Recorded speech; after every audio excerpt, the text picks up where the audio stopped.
Now, let's get right. Here's your host, James Kelly. Hello and welcome to Aspects of Writing here on KLAV. I'm your host, James Kelly. On your computer, you can listen to this broadcast live at klav1230am.com. The topic of today's show is how to get your book in the stores. Once we introduce our guests for today's show and their skills, we will have an open discussion with all of our guests about how to get your book in the store. And we will also be discussing what book experts think or want from the author in conducting a book signing. Our guests for today's show are Scott Seeley, Drew Cohen, Crystal Perkins, and Debby Federico. Federico. Okay. I warned you. Okay, and before we get to our guests, my panel and I would like to read a few fun quotes, and Dana, our co-host, has not called in yet, so I'm going to start. Only a few short years ago, the average stay-at-home mom spent her relaxation time reading Jackie Collins and staring at the pool boy. Now, half of them are outselling Jackie Collins writing porn about the pool boy. The other half are writing reviews of them, and that was Pete Morin. Debbie? The good news about self-publishing is you can get everything yourself, do everything yourself. Bad news about self-publishing is you do everything yourself. Lori Lesko. And Scott? This is a quote by Zoe Winters, the author of Smart Self-Publishing, Becoming an Indie Author. Is whatever you may have heard, self-publishing is not a shortcut to anything, except maybe insanity. Self-publishing, like every other kind of publishing, is hard work. You don't wake up one morning good at it. You have to work for that. Andrew? So this one is from Erica Mann Jong, author of Fear of Flying. Advice is what we ask for when we already know the answer but wish we didn't. And Crystal? Starting your book is only the first 5 miles of a 26-mile marathon, or 1/3 of a triathlon. Authoring, publishing, and entrepreneuring. Guy Kawasaki is a publisher, entrepreneur, and author of How to Publish a Book. And I think you know how certain that is, Crystal. Yes. And this is a quote from Will Rogers, and no, this has nothing to do with publishing, but I just liked it. When I die, I want to die like my grandfather, who died peacefully in his sleep, not screaming like all the passengers in his car. All right, if you're just tuning in, you're listening to Aspects of Writing with me, your host, James Kelly, here on KLAV, along with my co-host for today's show, Dana, and Dana has not called in yet, so we'll wait and see if she calls in. She's on a trip somewhere. She was going to try and make it if she could. See, our guests for today's show are Scott Seeley, Drew Cohen, Crystal Perkins, and Debby Federico. I got it. Our first guest is Crystal Perkins. Crystal has worked in the book world for almost 7 years, first at Borders, and now at Barnes & Nobles as a community business development manager. She plans and schedules over 100 events and book signings for her store each year. In addition, she has served as a young adult program coordinator for the Vegas Valley Book Festival since 2011, growing the program from 18 authors that first year to 105 authors in 2014. And you just completed that, I believe, correct? Yes, it was this past weekend. For the past 2 years, she has also served as a literary committee co-chair for that group, I assume. Yes. Right. And Crystal has put together events for the Las Vegas Clark County Library District and is a consultant with the Entangled Publishing as their event specialist. In 2014, Crystal began self-publishing new adult romance novels. She has released 4 novels in the Griffin Brothers series, with 2 novellas due to be released before the end of the year. All of her books have been international bestsellers. On the rare occasion when Crystal is not reading, writing, or working at her day job, she collects pop figurines and anything Sherlock Holmes while on the hunt for the best mac and cheese in the country. Yes. All right, Crystal, please tell us a little bit about your books and what made you decide to become an author. Well, I've always been a big reader. I read almost 400 books last year, and Wow. I really never thought I was going to write a book. I hang out with a lot of authors. I actually even joined a writing group just to be their mascot and listen to their ideas and give them feedback. And then I read a really bad book in January that I just couldn't relate to, and I still didn't think I was going to do anything. And then the next day I sat down and wrote 16,000 words and wrote the whole book in that week, 75,000 words. Wow. So then I just thought I'll set this aside and do nothing with it. And that's when my author friends got involved and said, no, at least self-publish it, do something. So I found an editor, found a great cover designer who lives in Wales, and a formatter, and, well, the rest is kind of history. Their new adult romance, it's 4 brothers. The new novellas coming out will be their tattoo artist friend and their niece, who's a big part of the books. And like I said, I really thought no one would ever read them, and then they turned into being international bestsellers. I am curious though, because you work for Barnes and Nobles. Did you go through that route, or did you go through a different route, or the internet? How did you go about getting that off the ground? I just, once I started it, I just, like I said, found a formatter, cover designer, and then my formatter makes all the different formats for me, and then I load them myself onto Nook, Kindle, Smashwords, iBooks, Kobo, all of those different ones, and then it kind of just goes from there. And just a lot of word of mouth. It's been fun. I get a lot of emails from around the world from people who tell me they like my books, so that's always great. Well, that's cool. That's nice. Yeah, all right. Well, we're going to move on because we have 4 guests today, and then we're going to get into today's topic. Our next guest is Scott Seeley and Drew Cohen. And Scott Seeley and Drew Cohen moved to Las Vegas from New York in July of 2013 to open the Writer's Block, an independent bookstore and literacy education center in the Fremont East District. Scott is the co-founder and former executive director of 826 NYC, and I'm sure you'll explain that, a nonprofit in Brooklyn that offers free project-based literary programming for New York area students. The classes at 826 NYC are hidden behind the Brooklyn Superhero Supply Company, and I want to know more about that. A complete functioning hardware store for superheroes where one can purchase cans of animator, grappling hooks, and secret identity kits, among other things. Okay. Can you just explain that a little bit? The superhero store is, as you said, it looks a lot like a hardware store, but it's for the working superheroes where they shop and they can buy their capes, their tights, their grappling hooks, cans of antimatter, cans of gravity, that sort of thing. But the free writing programs that we do with students in all of the 5 boroughs of New York are hidden behind a secret door in the superhero store. Cool. So that's how the students, they come into the superhero store, they buy their antimatter and their grappling hook, open a bookshelf, one of the bookshelves opens up, and then they go into where they do there's an after-school homework help program and some writing workshops, and it's all totally free. So the store is there to support the Well, it free sounds program. like a lot of fun. All right. Their bookstore, the Writer's Block, will be opening in early November. To say the least, it will be unique. It will consist of 1 part bookstore, 1 part bookmaking and crafts workshop, and the other education. The Writer's Block bookshop will carry new front and back list books and an emphasis on fiction, art and design, and children's titles. Codex, the Writer's Block Education Center, will offer free field trips and classes to Las Vegas students and their for Las Vegas students and their family. Drew, what are front and back list books? So it's a publishing and bookselling industry term. It's a little elastic, but generally front list books are new books that have come out within the year typically, and they're the hot books, the books that you're moving lots of at any given day. And then backlist are just your foundation of books that you just always have. You'll have a copy of Jane Eyre on the shelf in almost every bookstore, and that is a perfect example of a backlist title as opposed to a front list one. Okay. And Scott, what will be the main function of Codex or the Block Education Center? Very similar to what I was describing of the company we had in New York, or have in New York, it'll be free writing workshops and for Las Vegas students. So it could be poetry, fiction. We'll do filmmaking, music, all resulting in some sort of a product, be it a book or a DVD or a recording of some kind. And then we will also be hosting field trips for the public school teachers to bring their classes out for a 2-hour kind of workshop where the students will write and make their own books. Well, that sounds really interesting. Yeah, I've been down to your store, and it looks like it's going to be great. Thank you. Our next guest is Debby Federico. Debby is the Community Business Development Manager for the Henderson, Nevada Barnes & Nobles. Debby was born and raised in Chicago, Illinois. She attended the University of Illinois at Chicago and has a Bachelor of Arts in English Literature. She married and moved to Seattle, Washington in 1992, and once established, she began working with Barnes & Nobles in 1993. After the birth of their second daughter in 2000, she left her position with the company to focus on being a mom. Debby returned to Barnes & Nobles in 2002. She has worked as a bookseller and receiving manager in various other management positions with Barnes & Noble since. In 2008, Debby transferred to the Barnes & Noble store in Henderson, Nevada as a merchandise manager. Debby took the position as a community business development manager in 2010. Debby, anything else you can tell us about you? Well, graduating from the university with an English degree, it was do you teach? What do you do with it afterwards?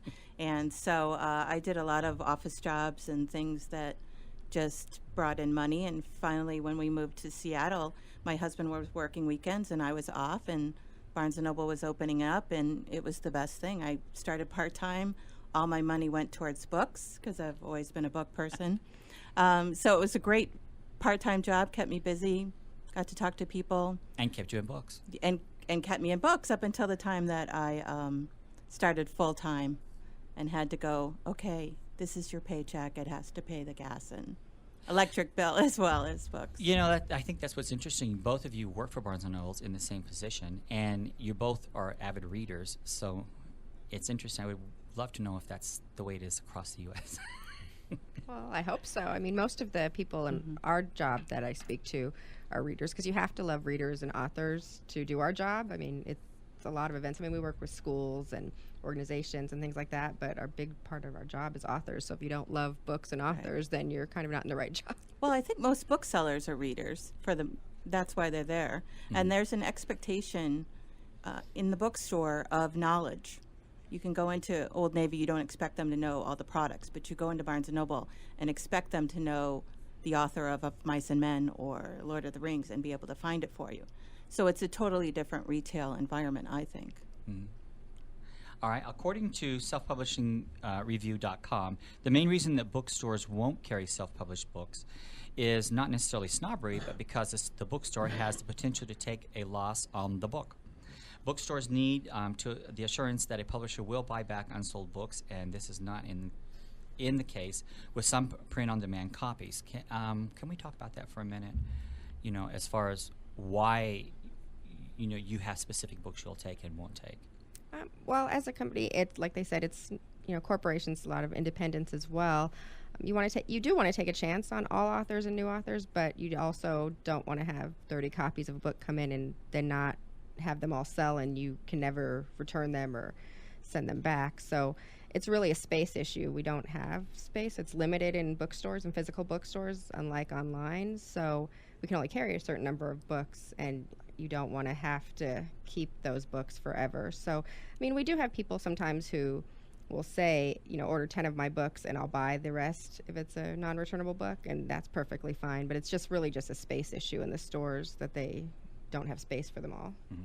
If you're just tuning in, you're listening to Aspects of Writing with me, your host, James Kelly, here on KLAV, along with my co-host, Dana Michelle, maybe. And on the computer, you can listen to this broadcast live at www.klav1230am.com. Our guests for today's show are Scott Seeley, Drew Cohen, Crystal Perkins, and Debby Federico. Our topic for today's show is how to get your book in the stores, and we were just talking about how to get that book in the store. It is possible to buy back print-on-demand books, but it will be for more than the bookstores bought the book. And we're going to talk about that in a minute. We did talk about this prior to going on air, meaning that you will take a loss in every book bought back. Because self-published books are less likely to sell due to less marketing muscle, most bookstores just aren't willing to take a chance. And we were talking about that, Crystal, about how with some print-on-demand, specifically with print-on-demand, that when the bookstore has to send that book back, they also have to pay for shipping. Well, it's the author. There's two different major groups that self-publishers can use. There's CreateSpace and there's Ingram Spark. With CreateSpace, they don't give you the option of having your book returnable in the stores. It's just non-returnable. With Ingram Spark, an author can select returnable for their books so that it can be carried in a store or held for a signing. But the author then has to pay for those books if the store returns them. They either have the option to have the book destroyed and the author still pays for it, or have them shipped back to the author and then the author pays for them plus the shipping. So it would literally go back to the author, not to the distributor. Correct. It would go back to the author or be destroyed. Those are the two options the author has. Okay. But it's not impossible to get your book in the store. Any author can and should take books to every bookstore in town and sell them on a consignment basis. You're paid only when a book is sold, often for a preset period. Bookstores are often accepting of local writers. Here are ways to sell to out-of-city or out-of-state bookstores, and we're going to go into that in a minute. But how true is that statement that I just read as far as bookstores are open to local authors? I think we're both Debbie and I, we have local authors in all the time. Of course, since it's policy not to have the non-returnable, that's something we can, they say we can have 2 consignment events a year. So I usually have at least one where people bring their own books in and they can sell their own books, and then we take a percentage of the profits. But I mean, I have a local author in almost every weekend, and I know Debbie has quite a few as well. Yeah. Because I'm going to let Drew answer this as well, but there is a misnomer in thinking that all self-published authors are not distributed, because that's not true. There are quite a few that have major distribution. So when we're talking about that, we're not just talking about the person going out there and pushing it themselves. We're actually talking about authors that do have distribution. Yes, I mean, like with the different, like with CreateSpace, Ingram Spark, you can choose expanded distribution, which means your books are available. Like I said, CreateSpace is always non-returnable, but Ingram Spark goes through, Ingram, of course, and sometimes Baker and Taylor if you do the expanded distribution. So it's still out there, and there's smaller publishing like Tate and a few other smaller publishers who will call and set up signings. Well, and Tate's returnable, so it's a big plus for them. Okay, what's the difference in getting in with Ingram and supposedly with Tate? Because Tate is a publisher. Right. They are. I don't know all the particulars. I know a few people who would Tate. They're basically someone you would submit your book to, and I believe there are some fees included.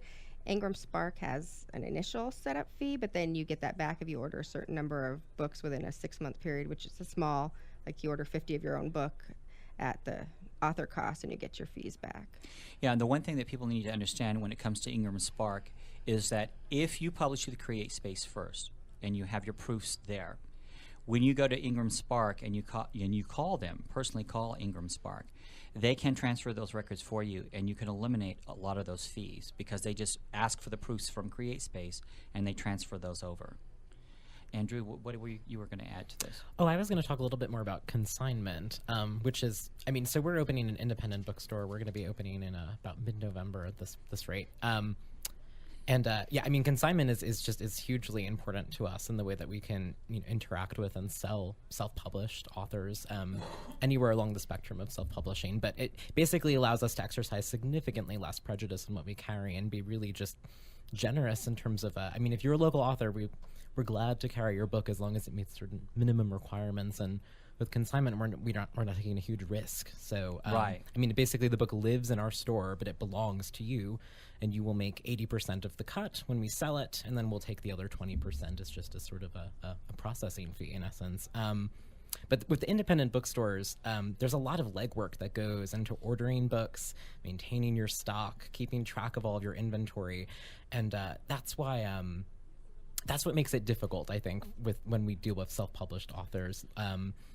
In the sense that's why we require an ISBN number. That's why the more legwork the author can do up front, the better in some ways. So they need to be prepared. We're a staff of 4 or 2 or 4. Yes, Well, what's interesting too is like you both have your own store. You're opening your own store, and that is unique as opposed to the larger stores, which both Crystal and Debbie work for. Because you're saying 20% is what you're. Yeah, we're gonna take a very small cut of the book, but with the understanding that we're organized differently than a large chain. We can do things on the fly a little bit more. We can bend rules. We're gonna, at least for the first year or so or longer, we're gonna be working on a case by case basis very much, with each author that approaches us, which is both a blessing and a curse. But in general, it's a great thing. It allows us to adapt. But it can be a lot of work. And Crystal, I would like to ask you, because as an author, have you gone out there and approached any independent stores?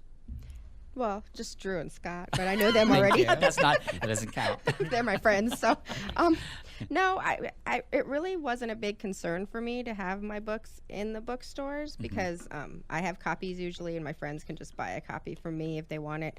And, I did like a library event, but it wasn't as huge a concern. I feel like for my genre, which is romance, ebooks are so big. I've sold like over 5,000 ebooks of the first one, and I've sold 800 of the one that came out a week and a half ago. So for me, ebooks are a much bigger thing. And if someone wants to sign books, I'm doing like different events around the country. So, because I think this is the problem with authors is they don't understand that this is a business, and once they've written the book, which really is the easy part, Even though some people tell me they took 20 years, trust me, in 1 year you're going to learn more than you learned in 20 years about the actual publishing and distribution part of it. It's so important to understand this is a business, and you have to approach it like it's a business. And so you have to approach the stores as a professional, like it's a business, so that when you go in, you're prepared, with everything Drew was talking about. You make sure you have your ISBN on the book, make sure it looks professional, make sure you have your information in the inside of that book, just as a professional book would be. Because you need to be able to present it. The store owners have to present it. Yeah, I mean, we have a full checklist when you'll apply for consignment in our store that basically covers each of those items you just ticked off. And it's there to assist the bookseller, and it's also there to assist the book buyer. You don't want someone picking up your book and not knowing what they're looking at. They want to know what genre it is. There's a reason that so many novels come out with title, a novel. I mean, it's just so you know what you're holding in your hands. One of the things we also were going to discuss, we can do it right now actually, is the cover. I think a lot of people don't understand how important that cover is, because as an unknown author, and let's say they want to put it in your store, when you present that book, if you're setting it up on display, you have to have, people are going to want to be drawn to it. If it's just sitting on a shelf somewhere, no one knows who you are as an unknown author. So it has to have appeal. It has to have something that's going to draw people to that book, whether it's unusual or the colors or the design itself. How do you feel about that, Debbie? Well, I think any person that comes into the bookstore would admit that they're drawn by the cover and what it colors and what it looks like, and that's your first appeal. And I think that's lacking in a lot of the self-published. They don't pay close enough attention. It's all orange and black writing, or it's some sort of figure from the book that you can't discern what is discern what it is until maybe even after the book's read, and that's too late. They haven't even picked it up then. Mm-hmm. Go ahead, Crystal. Yeah, that's one of the most important things for me. Like I said, I have a good cover designer. She's in Wales, and even since I've been here, she's messaged me about 15 times with my March cover, just making sure she gets it perfect. And we spend a lot of time going through pictures and going through different things, fonts, to make sure it looks really appealing for people. But when someone comes to you and they're a self-published author and they're trying to get the book in your store, I'm sure that's one of the things you look at is that cover. You want to make sure it's appealing. You also want to make sure on the back cover what it says, that it's going to detail what that book's about. To get those books in the store, I think it's so important to understand that before you even approach a bookstore. Yes, and I think, the back cover, I can tell you, it's harder than writing the book. Writing that back cover copy is so much harder than writing the book. But, and I've noticed, too, with mine, I chose to do a matte finish instead of the shiny because I just thought it looked more professional. So there's different little things you can do depending. I mean, the first book, I got one of each as a proof to see. But it looked more like a book on a shelf with the matte finish than with the shiny finish, which a lot of the self-published go with the shiny finish. Yeah, I absolutely agree with that. I think it's so important to, I think one of the exercises that any self-published or potentially a self-published author, if they're considering it, what they should do is just pull a book off your shelf or a few books off your shelf, ones that you really like, and compare and contrast. Does your book have all the things that this book does? Is the price in the same place on the back cover, for example? Does the back copy that describes the book, is it roughly corollary to what you're seeing on authors you like? I think just also accurately representing the book is so important too. You want a cover that makes sense for your book, but will also appeal to your demographic. So I think that's it's essential. One of the things I always do when I'm trying to design a cover is I'll usually ask a group of people. I always try to ask people I don't know. If I go into a restaurant, I usually work in restaurants on everything. I go into a restaurant. If I have a cover design, I'll actually present like 2 or 3, and I'll ask the waiter or waitress, I'll say, which one do you like best? And I want an answer immediately. And the reason for that is because they haven't had any thought process involved. So whatever they point to, that's a good design because that got their attention. And I don't just do it in restaurants. I mean, wherever I go, I'm kind of quirky. If I'm in a grocery store, I'll take them with me. I'll say, what do you think of these? And I like the instant response because you'll find that 80% of the time, everyone's going to choose that same cover that is the best. So to me, if you want to test something, don't go to a friend or whatever. Actually go to a stranger because they don't know you, and they're going to give you an honest answer. So. That's just my take on it. For distribution, we've touched on it a little bit. For you, for both Debbie and you're going to be doing this as well. Are you going to be going through major, Drew and Scott, are you going to be going through major distribution as well? Or? We are. I mean, we're doing a combination of the major distributors, Baker and Taylor and Ingram, and then as an indie, we're going to try to order publisher direct as much as possible, where possible. So, I mean, if we can order from a distributor that we are already linked up with, we always prefer to do that. That is the easiest route for us. So. Yeah. When it comes to the distribution, do you get a catalog, or do you go online and look for books, or does someone suggest these books to you? How do you go about getting the books in the store? We have our own newsletters that come out with the up and coming. We have the University of Nevada Press that gives us catalogs, so we can do the regional because we don't have a regional buyer really anymore. But otherwise, it's just kind of Well, for I do look at the Ingram. We get the Ingram Advance, and since I'm so heavy in the young adult world, I do go through the children's and I circle books that I think will be popular. And then if we're not getting them in, sometimes my store manager allows me to order some of the ones that I think will sell pretty well in. And for you? Yeah, I mean, we all through the week, every day for about 2 hours in the morning, I have a whole list of book blogs that I go through, and I'm just hunting all over the place for titles. I have a lot of go-to websites that I really trust for recommending books, and I also love printed catalogs. They are some of the easiest way to browse titles and get like a really clear, comprehensive sense of what's coming out in the next few months. So I think, when promoting your book, if you're self-publishing, it's very much worthwhile to try to push your book into those outlets, because as a buyer for an indie, that's how I'm going to find them. I don't have anyone telling me what to order in a way, so it's really important that you find the press where you can find it, or just come straight to us if you are interested in selling right out of our stores. So if you're going through a catalog, you're going to be looking for something that's appealing, eye-appealing, and you're going to be looking for the synopsis, which is usually what's on the back of the book. So that is the key, is, even when you're going through a catalog to decide what books to put in your store, it's like shopping for you. It is, and I'm kind of ashamed to say it, but I probably judge books by their cover more than anyone on the planet. So even in a catalog, I'm really looking at how the book looks, because as a bookseller, we're thinking so much about the branding and the presentation in our store, because that's why you go to a store and don't just order online or get an ebook. If you're going to buy a print copy of the book, you want something that looks beautiful, hopefully. So that's a hugely decisive factor for me. Yeah, my book club recently, I belong to a book club, we recently voted, the local romance writers had a competition for people, and all we got was their covers and their synopsis. And it was really rough. I mean, some of these people, I wanted to talk to them because some of them had a great synopsis, but the cover was just something that we would never pick up on a shelf, or it was vice versa. So it was, I mean, there were some that were totally inappropriate that you couldn't say those things on the back of a book. So, yeah. Go ahead. Excuse me.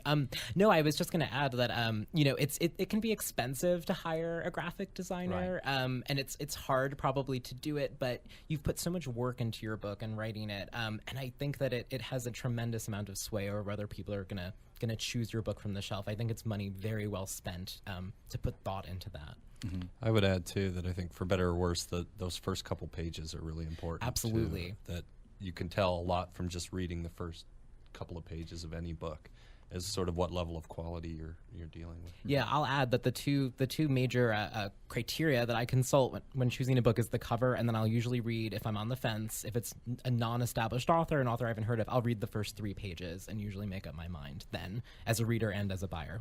Mm-hmm. What about anyone here skipping to the end of the book to see? no. Never. That's what Wikipedia is for. I do have something about the online as well. So if you're on CreateSpace, read those paragraphs that someone has written or you have written, because I've had more than one time I've read it and I said, did you read this? Because it doesn't make sense to me. I don't know what your book's about. And they're like, oh, well, somebody wrote it for me. And so go back and read what it says online, because that's what people are judging you by online. Mm-hmm. Maybe not the cover so much as what the little paragraph says. Yeah, and it's really hard to know, because here again, this is the danger with going with family and friends, is that they're not always honest with you. They're going to tell you things you want to hear. So usually it's better to go to the outside and try and get someone's opinion who's really not that close to you, or at least closely associated with you, because you need the honest truth. You don't need someone saying, "Oh yeah, it's my sister. Of course she did a great job." You just need to avoid that as best you can. Not that they don't have good intentions, but we really need to hear the truth. The truth is very difficult to hear, by the way, as an author, but we need to. All right. Again, if you're just tuning in, you're listening to Aspects of Writing with me, your host, James Kelly, here on KLAV, along with my guests for today's show. I have Scott Seeley, Drew Cohen, Crystal Perkins, and Deborah Federico. Federico. I told you. All right. We're going to talk a little bit about the things that you should have at a book signing. And one of the things that we know we want to have at a book signing, or should have, at least I feel that way, and please speak up, is a bookmark. How does everyone feel about that? What does it tell about the book, and how does it sell that book? Anyone? Well, I think it's imperative as far as what you can hand out at the door, because you get a 10-second chance to talk to people that are coming in the front door. If you can hand that, say, my book's this, take a look, and then people come back. And they hang on to those. I've had people come back with the bookmark and say, okay, I want the second book of this person's. Because people that read hang on to bookmarks. You're always looking for one. I think it's rare that you throw them away, because you always want one for each book you're reading or something like that. I think it's really important, though, and I've found this, a lot of people have been doing this, they're putting the date and time on the bookmark, which is a waste. Right. Just get generic bookmarks that have a little blurb about your book or the cover of your book and leave it at that, because once that event's done, the bookmarks are obsolete. Right. One of the things I've been doing, and please tell me if it's right or wrong, is we've always been putting the Q code on there so people can go to their website to check out the author. It's a quick way to scan and learn more about the author. We had an event. I had an event at a Debby store, and we had an author who's totally unknown. In fact, she lives in Wynne, Arkansas, and she came out here for this book signing. And you have to sell someone who nobody knows. And I'm out front passing out the bookmarks, and I remember this lady was rushing into the store, and she told me, I have 3 books I'm here for, or whatever, and she acted like she really didn't want it, but she took it. She goes into the store, she goes in, she buys the 3 books she was there to buy. She rushes out of the store, and I still say, hi, or, have a great day, and just something as she's leaving. She goes to her car, and she sat there and read that bookmark. She came back to me and said, thank you for giving me this. She goes, I'm going to go buy this book right now. I really appreciate this. That's how effective these things can be. Literally, the woman sat in her car, read it before she left, and came back and bought the book. So the other thing is that with those, when they get home, especially if they have some indication of where, an author should always have a website, by the way, something about you, whether it's a blog post or something, so that they can find you online. Because if they leave that store with that bookmark, it's not the end all, because they can go online now and find you. They can find you on Amazon, they can find you or buy it from your own website, whatever. So I think that's one of the best things you can do when you're doing a signing. What are some other tools that we can use when it comes to conducting a book signing? Well, I was just going to add too, depending on if you have ebooks, stickers are also a great thing, because people, like, if they have the ebook and they're not going to buy the physical book, they like to stick the book cover stickers on there. For my books, I have pens. People write to me all the time and say, oh, the pen I got from you is the pen I used to grade my homework, or different things like that. So, I mean, swag is a big part of, romance and young adult and those type of genres. So besides bookmarks, it's great, if you can get pens or bracelets or stickers or different things. Any other suggestions, Debbie? One of the things we talk about was with the authors is when they go in, when you're at a signing, it's so important to pay attention to who's coming through that door, because no one knows who you are. And even if they see you're the author, obviously there's usually a poster next to you and your books are on the table. You have to invite them in with your eyes, really, because people are usually not as they're more cautious about approaching someone they don't know. And they don't know anything about your book. So you want them to come in and pick up that book, look at the cover, and learn more about you. Sometimes you can sell that book even if they're really not interested in it. So it's really important to pay attention to every person walking through that door. and I think we've had experiences with that.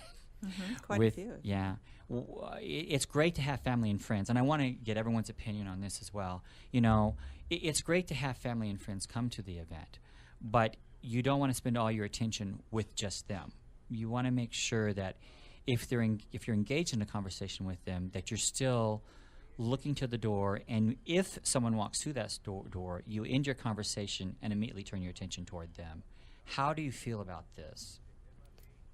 Well, yeah, you definitely want to pay attention to people walking in, because sometimes people get too caught up talking to family, friends, or just each other. Sometimes if you have a multiple author event, and you definitely need to speak. I mean, you don't want to pounce on them when they walk in, but you definitely want to say hello, and Right. you know, you don't want to just sit there, play games on your phone or anything, because they're not going to talk to you. They may, but if your book cover looks really exciting, but for the most part, no one's going to You're walk not going up to get you. them to the table, right? Yeah, and that's, you know, the big thing. And is there a rule about sitting or standing? I Either think or. standing. Yeah. I personally. Now, Jan proved us wrong when we Right, had her, right. because she sat there, but she talked about people's clothing, and she was talking all over, you know, about the way they She looked. engaged in She conversation, engaged in right, every right. single person Yeah, that walked yeah. by her, but that's a rare thing. I think most people, they get sidelined when they sit down, Well, when you're sitting there, it's harder to engage. Right. You know, and you they really start with their phones. Yeah, you have to have that personality. Is hey, come over here. You know, I mean, if you don't have that personality and you're sitting there, forget it. It will not work. You really do have to be standing and try and get people to come over. Interestingly enough, and I did signings back in the 90s, I knew none of this, just so you know. I knew absolutely nothing we're talking about. And it was trial by error. And I made all the mistakes we're talking about. I remember the book signings that I would sit there. The advantage I had is what we talked about prior to going on air as well, when we were talking about that I happened to meet an author who told me, you need to come up with something to entice people to come to your signing, because no one knows who you are. So I created a self-publishing seminar, which was really just a short discussion for about an hour. And it's what we were talking about earlier, is how advantageous it is to do something like this. And for me, it worked, because people would come in and they would buy my book because they felt like, well, I have to buy the book. He's going to give me all this information for free. So that worked for me. My first book signing, I had 77. And 77 people showing up doesn't sound like a lot. But, you know, when you're an independent author, if you can get 20 people to come in, you're doing well. Do you agree with this or not? Yeah, I mean, if you can get 5 sometimes to come in. But yeah, definitely. I mean, and I've heard people, I actually had someone say, because I work for the publishing company too as a consultant, you know, here and there, and I've have to set up their book signings. And I had someone say to me once, a best-selling author, say, well, I don't want to be a car salesman. And I spoke at the local RWA recently just about book signings and events, and I said, you're not a car salesman because it's not your car you're selling. You're selling your book that you love and that you put all your time and energy into. So think about selling something you love. You know, Right. don't think of it as being a car salesman. And it's interesting, too, when we talk about our books, it's more so when it's a memoir. You really have to be true to yourself. You know, a lot of times, radio hosts in particular, like myself, they'll say, here's a list of questions, or send me a list of questions. I don't do that if I can avoid it. And the reason for that is that I want to know about you as the author. Believe it or not, most people want to know as much about the author as the book. So you really have to sell yourself as well. And what I've discovered is that by not having a list of questions like what led to this and why did you write this, it frees it up for you to be genuine in what you're saying and explain more about the book. And one of the things that was interesting that happened to me just day before yesterday, someone that Debby knows as well, it actually was Gwen McNutt. She was on a radio show in back east somewhere. And the host, I had written them, and so they had my number. She got disconnected. They called me, and on the spot, they put me on the radio. That had never happened to me. So on the spot, I'm having to talk about a book that isn't mine, but I knew everything about it. But, you know, it was interesting because now I felt like how the author must feel when they get a question that they weren't prepared for. But you know what I discovered? I took my own advice for a change. I thought, just talk about what you know. If you just talk about what you know, believe it or not, it's going to come across so much better than if you preconceive something. You know, it's so much better to be genuine. You know that book. You know it better than anyone. So just talk about it the way you really know it. Show the passion that you had when you went to write it. and I think that's very important when it comes to selling those books. Yeah, my friend Tara Lynn Childs and I, who's a local author, we had an event at the library a few weeks ago, and we didn't script it at all. We just kind of joked around and things. I believe Scott told me we should have taken our show on the road, and the sound guy, who was like in his 60s, said we were a hoot. But yeah, we didn't script anything. We just had fun. I mean, we talked about our books and answered questions, but it was just all more us joking around and having fun with each other. Yeah, I thought that event was a really good example of what James was referring to just a few moments ago, and that was turning your book launch or book signing into a standalone event. Give people a reason to come that may not be to buy your book, and you've just increased the odds they will buy your book. So I think if you give people multiple angles to enter your event, multiple reasons to come, you're going to get a much larger crowd and a much greater chance of selling out. Well, I've had, we were speaking earlier also about Maxwell Alexander Drake, and I've had him on the show. And one of the things that he would talk about when he would go to an event, he does well at these events. And what he does differently than almost anybody is that you will have people at these events, and you pay money a lot of times. You pay money to be at these events. You pay for the table. And you're sitting behind there crocheting, or like you were talking about earlier, Debbie and Crystal, you're sitting there texting. Guess what? You're not going to sell a book. And I don't even know why you would spend your money if you're not going to engage the people walking by. Maxwell is like Jan. Maxwell is grabbing you. Oh, did you see my book? If you weren't a fan before, you will be one afterward. And you really have to be that way. You have to be outgoing, and you do become the salesman. You are now no longer the author. You are the salesman. You're pitching this product. And that's part of what you have. When you self-publish, you have to have it in your mindset that I am not just an author. I am a businessman. I'm a businesswoman. I am out there selling my book. If you cannot do that, then you better find someone who can do it for you, because it's going to be a hard sell. And it's great, like Drew and Scott are going to be offering, their store to self-published authors. Go ahead. Yeah, and I wanted to add, I didn't mention it earlier, we actually have, some of you may have heard of this device before, but it's called an espresso book machine. And it's a print-on-demand machine. You can come and look at it and watch a book get made. You can watch your own book get made, which is usually very gratifying to people. And it's a great way to print a volume of books that could be in the hundreds, but you could also just print 1 or 2 to proof it. You could print 20 or 25 to take to an event to get started, and it's a really great and very flexible self-publishing platform. And one of the things we'll offer with our consignment program is the ability to essentially automate the restocking process, so that if you print through us on the book machine, we'll take care of restocking your book in the event that it sells, and that way you don't have to basically go through all of the busy work of getting us another copy in the mail or anything like that. So, and Crystal had mentioned earlier about ordering 2 proofs of her book to see what they would look like. Sometimes the problem with waiting for a proof, it can take a week or more to get that proof. And in a case like myself, for instance, I can publish in a day, literally. So if I had a proof, if I went to you in 15 minutes, I would see what that book's going to look like. Yes, yeah, it's instantaneous for the most part. We upload it right there, and you can take a look at the book as it comes off the press. So I could literally approve my own book in one day and get it online and get it published.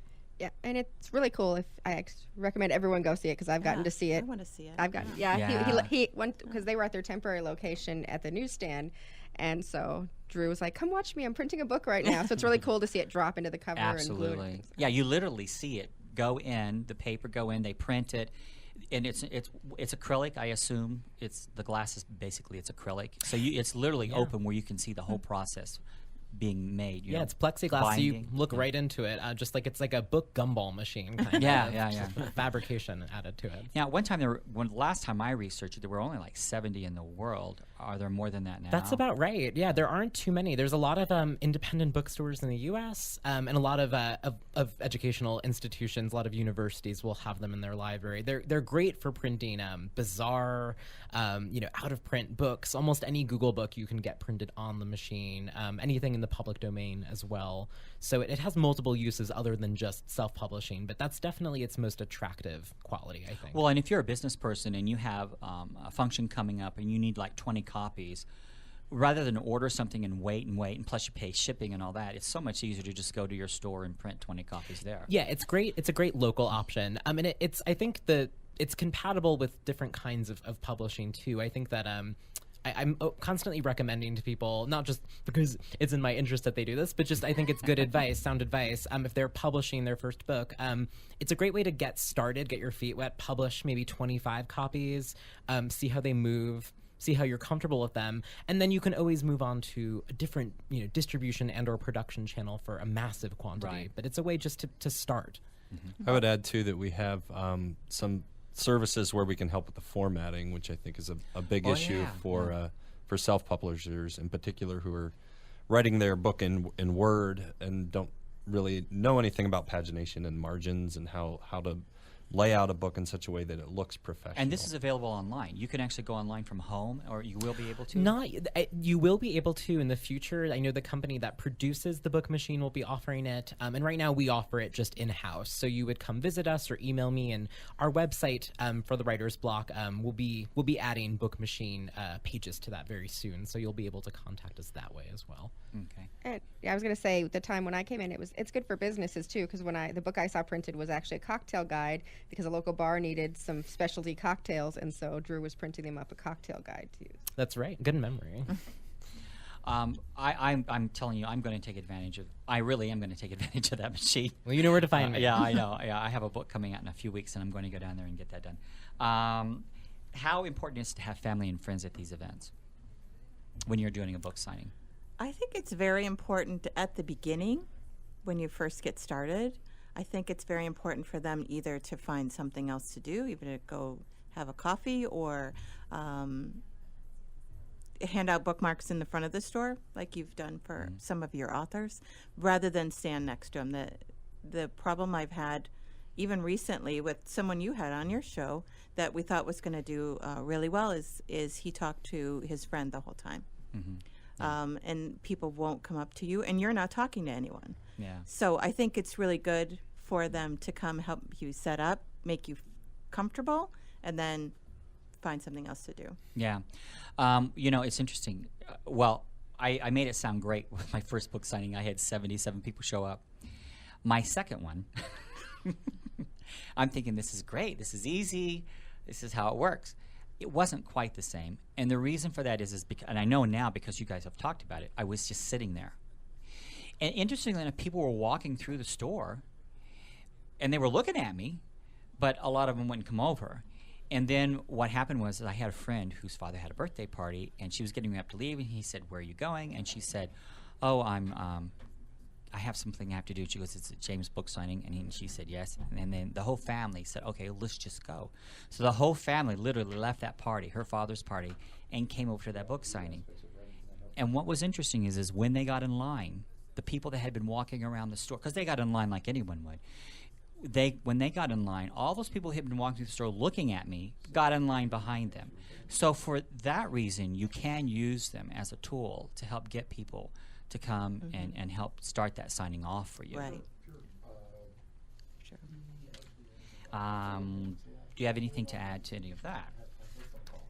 It's nice. I mean, if you're doing a presentation, like you said, before you're signing, it's nice to fill the audience a little bit, so people tend to generate if they see someone over there talking to you. It's just like if you're doing anything in the bookstore, you're taking out books out of a box, they generate to the place where they see something going on. Something, yeah, they see something going on, and they come over to that part. So. When it comes to a lecture, but like I was talking about, how often does that happen with your authors, with Crystal and Debbie? How often do you see that? I know you think it's a really good idea, but I want to hear. I really do want to hear your opinion. I haven't bought into that. I have a business author who comes in a couple of times a year, and she's tried doing resume seminars. That's what she writes about, and we have very few people come through that on purpose came for that workshop. Okay. Yeah, they tend to, like I was telling you before we got on air, most of ours are front of the store signings, and people expect it, though. Our customers expect it, the same with Debbie, because we have so frequently, they look for that in the store. Right, there's an expectation. But it's hard to get people to sit. I mean, like a publishing, like you said, you did publishing. Everybody wants to know about publishing, so of course they're going to come for that. But for an everyday, like a novel or something like that, they're not as likely to come sit, listen to anyone. So if someone offered a reading, that may not be. Right. There's only one author I have come in. Her name is Annie Meadows, and she has 3 avenues that she pulls from. She's a singer, So she has that piece. She also has a radio show, so she has that piece. And then she's got a huge church gathering, or her Right. outlet for that. So she can pull from all three of those, and she does do readings. So, and then that gets the people that are in the store, they see the chairs, and they want to know what's going on. Oh, So okay. that adds to it. So it's not always a great idea to do this. You really have Well, to have because something that people are going to want to do. you have to be in the back of the store Yeah. because the event space is not Oh, that's right. in the front. Yeah. All right, Crystal, real quick, what events do you have coming up? Well, on Monday, we have the astronaut Chris Hadfield. He's got a new book. And then on November 4th, we have Carlos Santana with his new book, the day it comes out. Okay. Gentlemen, Well, just stay tuned for the Writer's Block opening. We're going to be on in downtown Las Vegas on Fremont Street between 10th and 11th Streets. You can find us right now at thewritersblock.org and on Facebook at The Writer's Block LV. and the Espresso Book Machine? That is open now. It is open Tuesday through Saturday from 10 to 6, and that is at the Inspire News Cafe at the corner of Las Vegas Boulevard and Fremont Street. So you can just stop in and say hi. Okay. And Debbie, you have anything? Well, we have James, you Don, wrote 'em down. Right, I know. We have Don Lewis Barnhart, who's going to be at the Henderson Barnes and Nobles November 1st, and then we also have Nancy Nelson and Gina Moore. Gina Wilson. All right. Well, they'll both be at your store November 4th. Right. And there will be an Alzheimer's event there as well that Right. the Barnes & Noble is sponsoring. Right. Okay, we're down to the last minute of the show, and I'd like to thank our guests, Scott Seeley, Drew Cohen, Crystal Perkins, and Debbie Federico. Right? Got it. Oh, thank you. Along with my co-host, which wasn't able to call in. Our next live broadcast will be Tuesday, November 4th at 2 o'clock p.m. Pacific Standard Time. For our future guest lineup, please visit us at our website at aspectsofwriting.com. Aspects of Writing broadcasts live every other Tuesday at 2 o'clock Pacific Standard Time here on KLAV, 1230 a.m. on the dial, and on your computer you can listen to this program live at KLAV1230am.com. This show will be broadcast on VegasAllNetRadio.com every Friday at 5 o'clock p.m. Plus, visit the website on Vegas Allnet Radio for our archived shows. We also will, we're trying to do a YouTube. I think it's going to work today. Sometimes it does, sometimes it doesn't. We should be able to upload this program to YouTube immediately after the show, so please visit our YouTube /Aspects of Writing to see the people in the studio. Let's see. Until next time, I guess you can say this is your host, James Kelly, saying if you can dream it, you can write it. Thank you, Mike. Thank you, everyone. Thanks, Debbie. Thanks, Thank you. Crystal. Thank you for Scott. having Thanks, us. James. Yes.